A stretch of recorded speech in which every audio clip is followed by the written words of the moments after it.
Hi there, this is Tara from Boys and Girls Club of Western Pennsylvania. Today, manager of arts programs. Today I'm going to do a culinary lesson, super quick, super easy on how to make the best, tastiest California type avocado egg sandwich, open face. So the very first thing we're going to do is I picked up some artesian bread from the local Giant Eagle. My favorite bread in the world is rosemary. So this is rosemary bread. So I have my bread knife. It's a serrated edge, okay? This also has an end point, so some people use this for meat, slicing ham and turkey, and they can use this to pick up the meat. Okay, so I'm just gonna go ahead and cut the heel of the bread off, but I always leave that in the bag for good luck. We're gonna take this, a couple slices, and just cut that and throw it immediately into the toaster oven. Right here, handy toaster oven. So we want to just get it toasted up. We don't want to get it too brown. Okay. So the reason I'm doing this quick little egg sandwich is because it's springtime. Easter just passed, so I thought it would be a nice little refreshing treat to show you. And I give credit to the YouTube Emmy made, because that's the video that I watched to learn about this. Okay, now that's toasting. While that's toasting, let's prepare our egg and our avocado. Here's the egg. This has been hard boiled. Perfect hard boiling technique by my partner, my husband, and he's told me how to do that. He's also my filmmaker. So what did you say, boil for 11 minutes, rolling boil? You take the eggs, you put them in cold water, submerge them at least an inch, put it on the stove, put the pot on the stove, get to a rolling boil. Once it comes to a rolling boil, take it off the heat, cover for 11 minutes. Varies by altitude, but 10 to 12 minutes. Ours was exactly 11 minutes. And then you run cold water through the hot water until you gradually cool it off so that the shells don't crack. And then you let it sit in cold water for at least 5 minutes. Great. So this egg is a perfect foolproof method. Has been sitting chilled in the refrigerator. It's fine. I just hit it on the flat surface to crumple it up a little bit and then I'm going to use the newly discovered spoon method. So you peel this egg a little bit with your fingertips. Let's see if it still works for an egg that's just been in the refrigerator for a while. You get underneath the membrane of the egg shell, and then you just work your spoon through it. Just like that. Use the curve of the spoon to just kind of lift it away from the egg. Perfecto. Nice. So that is super nice, beautiful technique. Yeah, I never knew to do that. I was always the one that running underwater, use my fingers, get a little messed up. So here's the next new technique about doing an egg. You could dice it. We have gizmos that dice eggs. You could slice it or chop it. But what I'm going to do is actually grate it. So you take your hard-boiled egg and you just grate it right. It's real soft and beautiful. Right on the grater. Oh, that works out really nice. And I'll show you the result in just a second. It's just a beautiful, beautiful thing. Now, if you don't like that, we can use our trusty egg slicer later. But I think this is going to be fine. I'm going to go ahead and grate it some more. This is kind of like a nice, loose way to do this. Good. So we'll leave that little part there and I'll chop it up a bit. There we go. And here's the beautiful result. Get all the parts out. Okay. Let me use my spoon here. Look at that. Just beautiful. Now I'll pick this up so you can see it a little bit better. There we go. Beautiful. Okay. Now our bread is nice and toasted, so we want to pull that out. Ouch. Hey, mama. Okay. I did overdo that a little bit, but that's okay. It'll be fine. Patrick, would you mind grabbing me a dish, a plate? Just a little plate. Any plate. That'll hold the toast. Okay. Now, thank you. Perfect. Now we're gonna take care of our avocado. Hold the nice knife firmly, okay? Go around and washed avocado. I washed this. I'm gonna take the sticker off.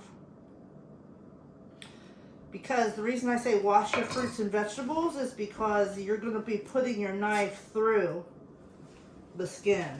And you don't know where this vegetable has been, so you want to be putting your knife. You're going to be putting your knife through the skin, and you're going to be pushing anything that is on the surface of the skin into the meat of the fruit or vegetable. So you want to take and wash it. Give it a little rinse. No big deal. Okay, put our toast on there. I put it around horizontally, and then I'm just going to twist it. Boom. Okay. And then what I'm going to do is I'm going to take that same knife and very carefully, watch your fingertips, give it a little chop right into it, and a twist. Oh, this was not going to work. And a twist. There we go. Boom. So that's a tricky thing, okay? So you can take this avocado and carve it, wash it and carve it. I might do that later, but I'm not sure, okay? I might also save the skins and dry them. I do have 2 avocados in the refrigerator pits to carve already. Okay, so then I'm going to take my spoon, the all-purpose spoon for everything today, and I'm just going to go around the edge of the avocado like so, pop it out, and boom. So we have some other avocados, but they're a little hard. And sometimes I like a hard avocado too. Avocado. There we go. And I always get all the stuff out of the avocado because it's all good superfood nutrition. It's lovely to eat. Okay, so we're going to put that to the side. Throw this out. All right, here we go. Now, I'm going to take this avocado and flip it over on my board. We're just going to give it a little slice on the bias. We want it to look really, it's all about presentation.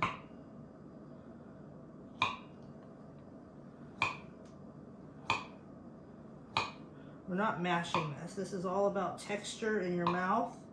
That chunk of an avocado tastes so good. Better than a mashed avocado in my personal opinion. So that is ready to roll. And then I'm going to take a green scallion, give that a little chop. Believe it or not, folks, we are almost done. And it's all about assemblage. So I'm just going to cut a little bit of the green, maybe a little bit of the white too. Just some beautiful little ringlets of scallion right here. I almost got chive because that would work too, but I thought it'd be fun to look at this scallion. And then if you buy a scallion, it's always in a bundle, so you always have a little extra for your ramen or for your soup. Okay, so here we go. We have our beautiful toast here. Actually, why don't I just do the other one too, just so it's done. And then we can do both of them, both toasts. Won't take me but a minute. There we go. Now, in the video that I enjoyed, you'll see what we used for a spread underneath, but they had Vegemite, which is something that I'm really interested in. And I could not find that today, so we'll be looking for that shortly, because that'll be a part of our recipes. Here we go. We take our toast. We're going to use a regular real mayonnaise, okay? So this is like a Hellman's type of mayonnaise, but I purchased it at Aldi's, very easy. We're going to have a base, because the real mayonnaise is not super salty like your Miracle Whip, and it's not also super sweet. It's like really right in the middle. It's also made from eggs instead of oil, Yes, right? it's made from eggs instead of oil. You can also do a Burman, I'm sorry. Oh, what is it? Kewpie Japanese mayo is really more eggy Duke's mayo is the same way. There we go. We got that beautiful mayo on there. Lovely. And then we're going to take our other flavors. So we don't have the Vegemite. So we're just going to put a little teeny bit of sriracha on one side. Okay. We're going to leave the middle plain. And then we're going to put a little squeeze of wasabi. And this is actually, you know, this isn't real Japanese wasabi, but it's like a commercial wasabi, which is sort of made with horseradish and colored green. This is something I learned recently. So I'm just going to mix a little horseradish wasabi right onto. Real wasabi is made with the wasabi, the Japanese horseradish. Okay. Is ground on a stone. All right, so we have the little 3-tier there, beautiful. Now we're going to take our slices of avocado and just lay them right on here in a beautiful way.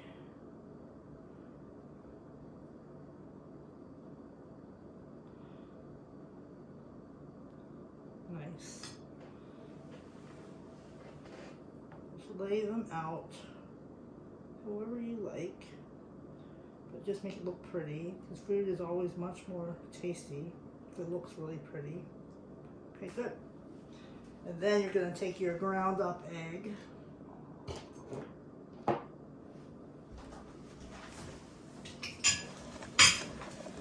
Alright. Ground up egg right here on my messy plate. Please excuse my messy plate. And you're just going to put that right on the top. Beautiful.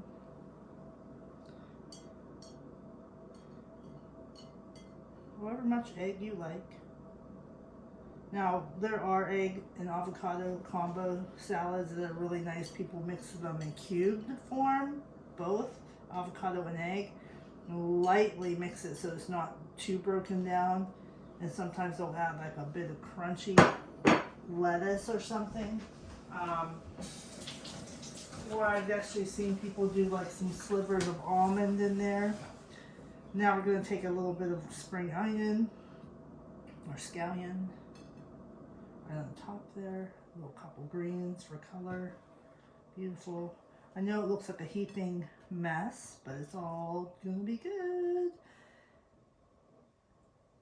And now, I've seen people also take seasoning now and put seasoning on this. I don't want to put seasoning on this. I want to just enjoy the natural taste of the bread, the rosemary bread, the hard-boiled egg, the avocado, the onion, and the sauces. That's a lot of flavors in that little bite. Okay, now we're going to do a taste test. Patrick, would you like to taste test this? Mm-hmm. I would. Okay, I just suggest you take this one, because this one's a little bit more burnt.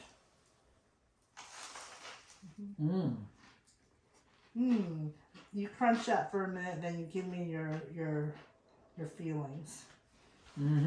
I love it. I love the crunchiness of the toast, and then the whoa. It's got that wasabi. Did ya? Yeah. Nice. So it starts out like you can smell the onion flavor, the onion smell, and it's like real earthy.